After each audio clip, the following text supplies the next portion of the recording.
उत्तर प्रदेश के देवरिया जिले के पथरदेवा विधानसभा क्षेत्र के पड़ियापार गांव में मंगलवार को मुख्यमंत्री योगी आदित्यनाथ की विशाल जनसभा आयोजित की गई। मुख्यमंत्री के आगमन पर उनका भव्य स्वागत किया गया। इस दौरान मुख्यमंत्री योगी आदित्यनाथ ने जिले को 676 करोड़ रुपये की लागत वाली 501 परियोजनाओं की सौगात दी, जिनका लोकार्पण और शिलान्यास किया गया। मुख्यमंत्री ने जन कल्याणकारी योजनाओं के लाभार्थियों को प्रमाण पत्र और चेक वितरित किए। इसके साथ ही हाई स्कूल और इंटरमीडिएट बोर्ड परीक्षा में शामिल छात्रों को प्रशस्ति पत्र देकर के सम्मानित किया। एक विशाल जनसभा को संबोधित करते हुए मुख्यमंत्री ने अक्षय तृतीया और भगवान परशुराम जयंती की शुभकामनाएं दी। उन्होंने अपने संबोधन में कहा कि 2017 के पहले उत्तर प्रदेश अराजकता और बेरोजगारी के चपेट में था, किसान आत्मदाह कर रहे थे और प्रदेश बीमार था। मुख्यमंत्री ने कहा कि पहले की सरकारें परिवारवाद और में सीमित थीं, लेकिन अब प्रदेश दंगा मुक्त है और विकास की राह पर तेज़ी से बढ़ रहा है। उन्होंने बताया कि देवरिया को जापानी इंसेफ्लाइटिस से मुक्त कर दिया गया है और पूरे प्रदेश को 4 लेन सड़कों से जोड़ा जा रहा है। मुख्यमंत्री ने कहा कि पूर्ववर्ती सरकारों ने देवरिया की चीनी मिल को बेच दिया था, लेकिन जैसे ही सुप्रीम कोर्ट का निर्णय आएगा, देवरिया में एक आधुनिक सुपर कॉम्प्लेक्स तैयार किया जाएगा। सीएम योगी ने आतंकवाद के खिलाफ केंद्र सरकार की एकजुट लड़ाई की सराहना की और कहा कि देश के मामले में राजनीति नहीं होनी चाहिए। इस मौके पर राज्य सरकार के कई मंत्री और जनप्रतिनिधि मौजूद रहे। इनमें कृषि मंत्री सूर्य प्रताप शाही, उच्च शिक्षा मंत्री योगेंद्र उपाध्याय, परिवहन मंत्री दयाशंकर सिंह, ग्रामीण विकास मंत्री विजय लक्ष्मी गौतम, उच्च शिक्षा राज्य मंत्री रजनी तिवारी, सांसद शशांक मणि त्रिपाठी, पूर्व सांसद रमापति राम त्रिपाठी, रविंद्र कुशवाहा और जिलाध्यक्ष भूपेंद्र सिंह शामिल रहे। देवरिया की धरती से मुख्यमंत्री ने विकास की एक नया संदेश दिया और जनता ने भी उनके नेतृत्व में भरोसा जताते हुए जमकर समर्थन किया। पिछड़ेपन का शिकार था, आज उसी देवरिया में सामाजिक आर्थिक विकास की नई कहानी लिखी जा रही है। ITI जैसे प्रशिक्षण संस्थान युवाओं को प्रशिक्षित कर उपलब्ध करा रहे हैं रोजगार के नए अवसर। शिक्षा, स्वास्थ्य सुविधाओं का विस्तार, जल आपूर्ति, सड़क परिवहन, बाढ़ राहत संबंधी कार्य और कृषि के साथ ही समग्र ग्रामीण विकास सुनिश्चित होने से नागरिकों को मिले हैं समान अवसर। यही है नया भारत, जो सबकी खुशहाली के लिए कार्य करता है, सबके चेहरे पर खुशहाली लाना चाहता है। देवरिया के समग्र और सतत विकास को और गति देने के लिए माननीय मुख्यमंत्री योगी आदित्यनाथ जी के कर कमलों से आज 675 करोड़ रुपए से अधिक की 501 विकास परियोजनाओं के लोकार्पण शिलान्यास के साथ ही विभिन्न योजनाओं के लाभार्थियों को वितरित किए जा रहे हैं स्वीकृति पत्र एवं चेक। लोकार्पित हो रही प्रमुख योजनाओं में पुलिस लाइन में ट्रांजिट हॉस्टल के निर्माण से पुलिसिंग व्यवस्था को मजबूत करने में मदद मिलेगी। रुद्रपुर तहसील में ग्राम गायघाट के पास राप्ती नदी के तटबंध पर कटाव निरोधक कार्य से बाढ़ से सुरक्षा मिलेगी, तो ग्राम खरवनिया पर छोटी गंडक नदी सेतु का निर्माण स्थानीय लोगों को देगा कनेक्टिविटी का उपहार। जिन प्रमुख परियोजनाओं का शिलान्यास हो रहा है, उनमें मेडिकल कॉलेज के कैंपस में नर्सिंग कॉलेज के निर्माण से युवाओं में कौशल विकास के साथ ही स्वास्थ्य सेवाओं को भी मिलेगी मजबूती। ये विकास परियोजनाएं जनपद देवरिया के समग्र और सतत विकास को देंगी नए आयाम। काम दमदार, डबल इंजन सरकार। सागर मंथन करते हुए यशस्वी माननीय मुख्यमंत्री जी को कि अपने घर कमलों से हमारे जनपद देवरिया को 22 अप्रैल को पहलगाम में पर्यटकों पर हमला हुआ था, आतंकी हमला हुआ था। समाजवादी पार्टी के नेताओं के बयान किस प्रकार के बयान आते हैं, एक पता लगाने में ही कठिनाई होती है। कभी के समाजवादी पार्टी के नेता बयान दे रहे हैं या कोई पाकिस्तान का प्रवक्ता बयान दे रहा है। देश के बारे में कुछ तो दायित्व होने चाहिए, एक तो सीमा होनी चाहिए, सार्वजनिक जीवन में एक लक्ष्मण रेखा तो होनी चाहिए। जब राजनीतिक पूर्वाग्रहों से ऊपर उठ करके देश के बारे में सोचे, समाज के बारे में सोचे, जनता जनार्दन के बारे में सोचे, लेकिन उस संस्कृति सोच के साथ कार्य करने वाले लोगों से उम्मीद नहीं की जा सकती, उनसे उम्मीद नहीं की जा सकती। उनके समय में विकास नहीं हुआ। बहनों और भाइयों, अगर देवरिया की चीनी मिल का मामला सुप्रीम कोर्ट में नहीं होता तो सुपर कॉम्प्लेक्स का पैसा अब तक हमको यहाँ पे उपलब्ध करा दिए होते। हमने पैसा सुरक्षित करके रखा हुआ है।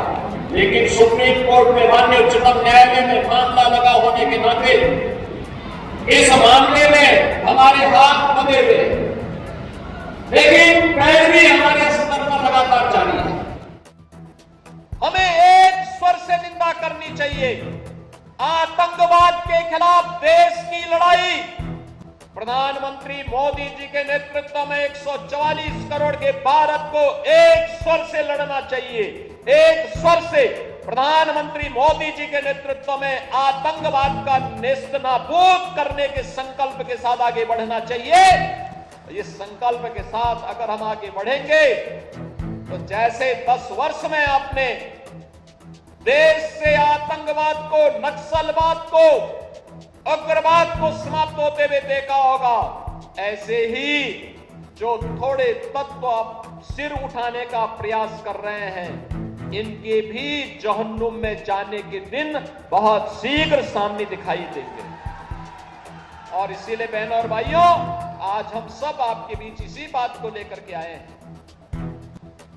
आखिर देश के बारे में कुछ तो दायित्व होने चाहिए, एक तो सीमा होनी चाहिए, सार्वजनिक जीवन में एक लक्ष्मण रेखा तो होनी चाहिए।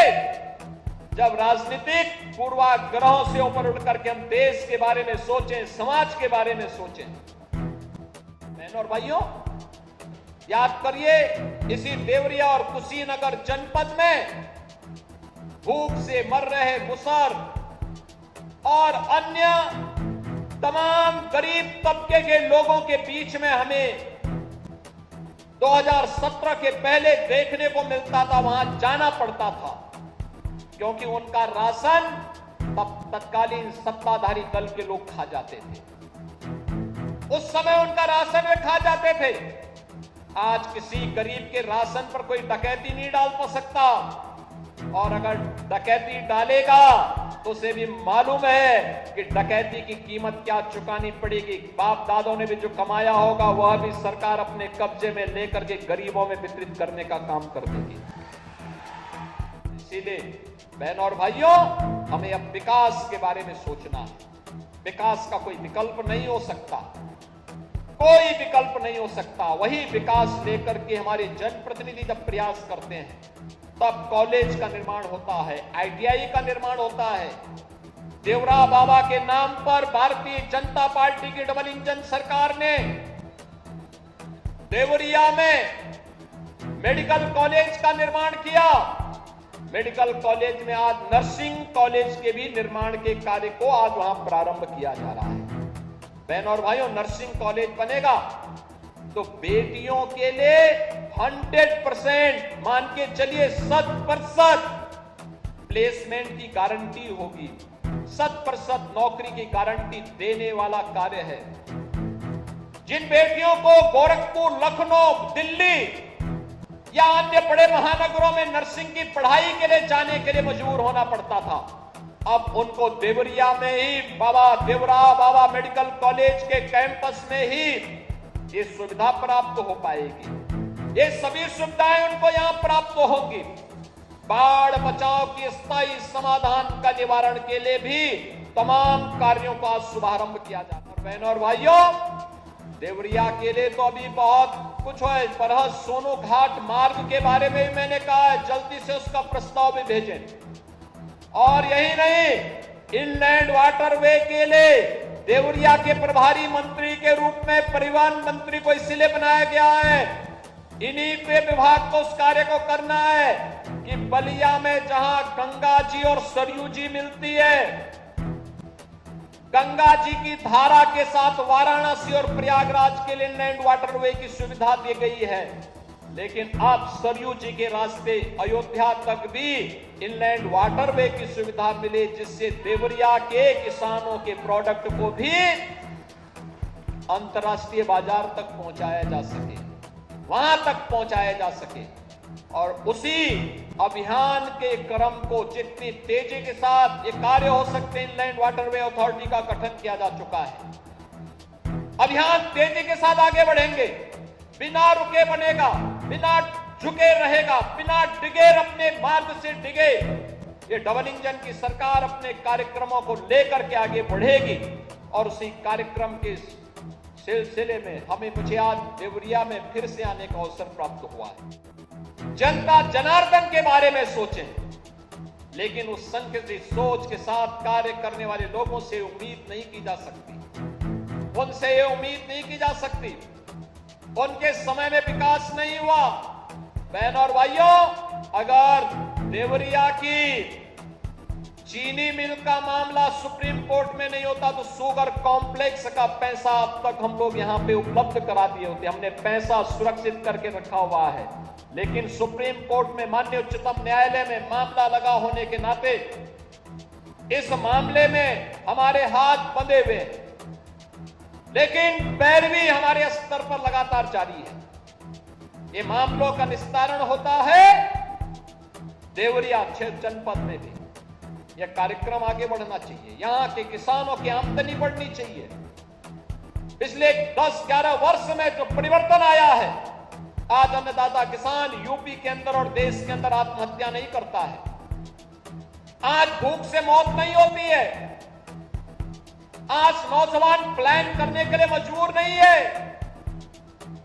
आज हर एक तबके के लिए सामाजिक सुरक्षा की गारंटी सरकार दे रही है। सरकार उसके साथ में, युवा के साथ में है, महिलाओं के साथ में है, बेटी और व्यापारी की सुरक्षा के लिए प्रतिबद्ध है और हर दंगाई, हर माफिया को उसी की भाषा में जवाब देकर के उसके सीने पर चढ़ करके जवाब देने के लिए तत्पर भी सरकार है।